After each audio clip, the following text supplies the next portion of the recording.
Estamos en el domingo 19 de octubre, que corresponde al 29º domingo durante el año. El Evangelio es ya conocido: dad al César lo que es del César y a Dios lo que es de Dios. Vamos a tratar de entender un poquito mejor esa enseñanza de Jesús, que si el Evangelio la pone en un contexto en el cual solamente Jesús podía decir eso. Siempre tenemos que ver los domingos la primera lectura, que es la que nos da la dirección y el toque de cómo se tiene que entender lo que hace Jesús en el Evangelio.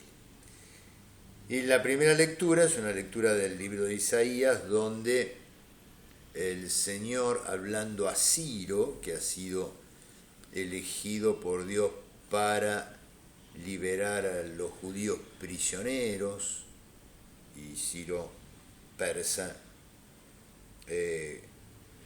va a ocuparse especialmente de los enemigos de los asirios, y por eso es como el elegido de Dios. Ciro va a proteger a los judíos. Pero en la lectura de Isaías, Dios se presenta como el que maneja los hilos de la historia y que lo ha puesto a Ciro para que cumpla la misión encomendada, aunque Ciro no es un judío creyente. Estamos en un contexto politeísta, y la afirmación de Dios más importante es: yo soy el Señor y no hay otro, no hay ningún Dios fuera de mí. Él es el dueño de la historia, y también los otros dioses son una proyección de los deseos humanos. Los otros dioses no existen, diríamos.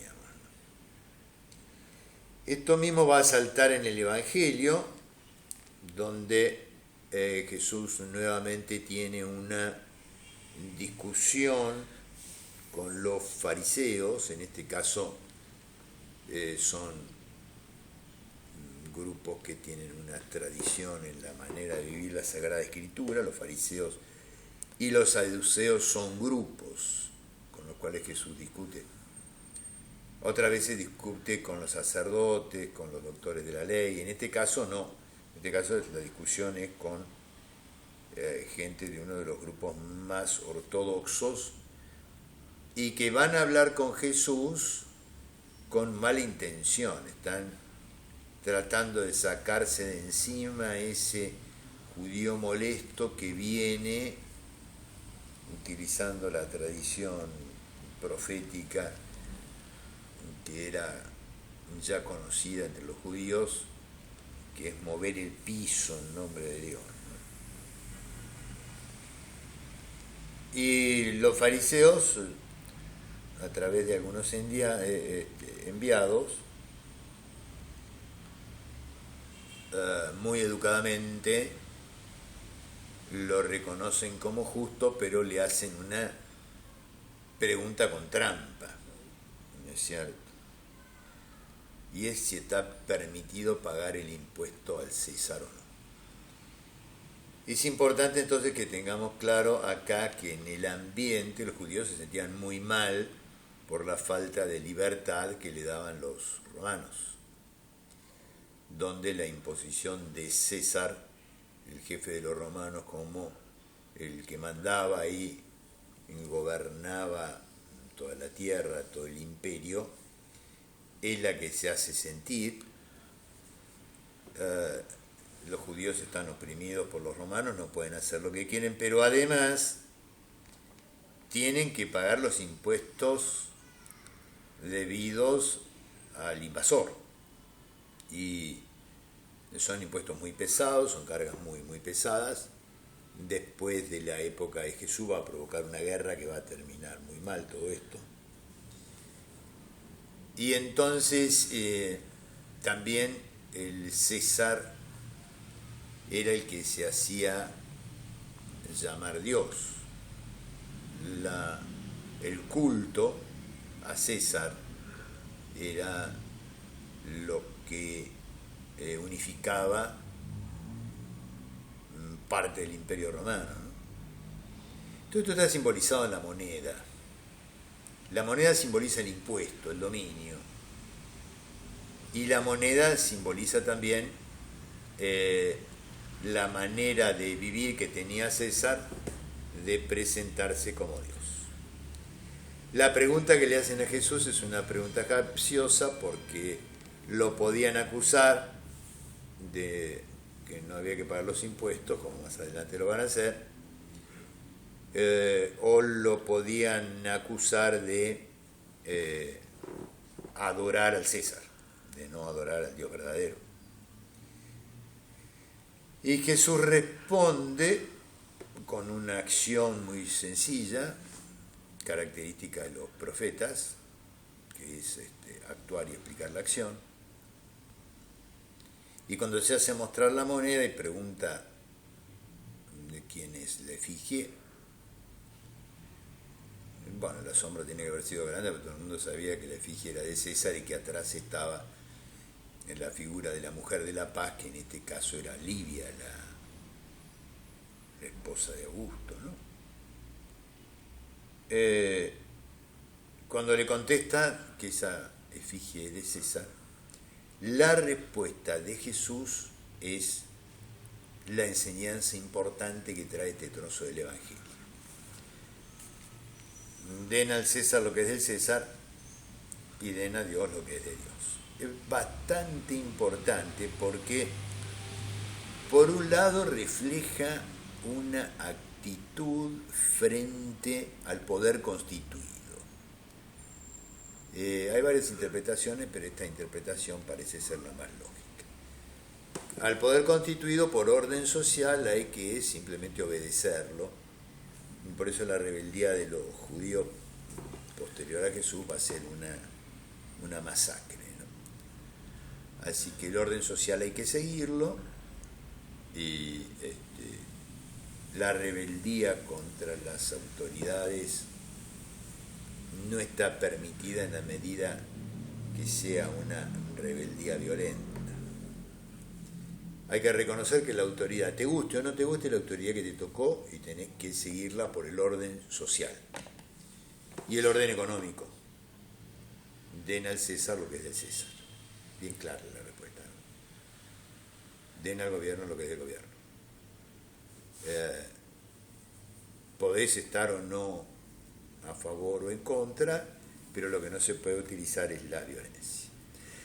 La fuerza de la respuesta de Jesús, que tiene que ver con esa primera lectura de Isaías, es: y a Dios denle lo que es de Dios. O sea, que si bien hay que respetar a César por autoridad y por organización social, sin embargo, no le está permitido a César y tampoco a los judíos adorarlo como si fuera un Dios que tiene que ser venerado, ¿no? Por encima de ese señorío que los emperadores quieren poner está el señorío de Dios.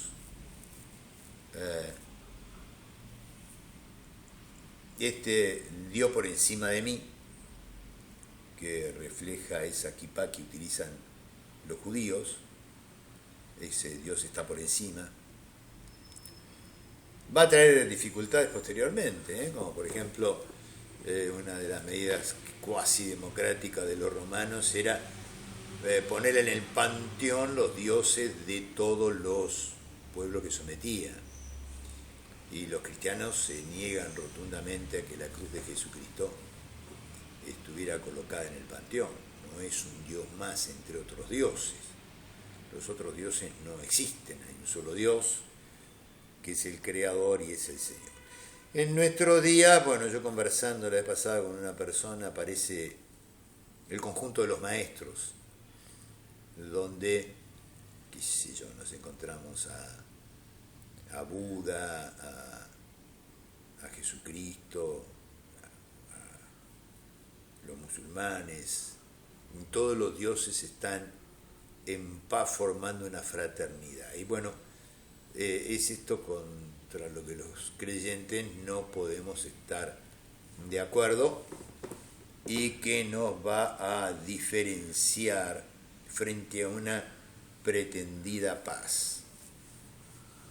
En nombre de la paz lo que podemos hacer es tener un diálogo donde todas las religiones son iguales. Sí, el diálogo tenemos que tenerlo, somos iguales en un sentido, pero la afirmación del creyente es que hay un solo Dios creador, Señor de la historia, que nos empuja hacia Él.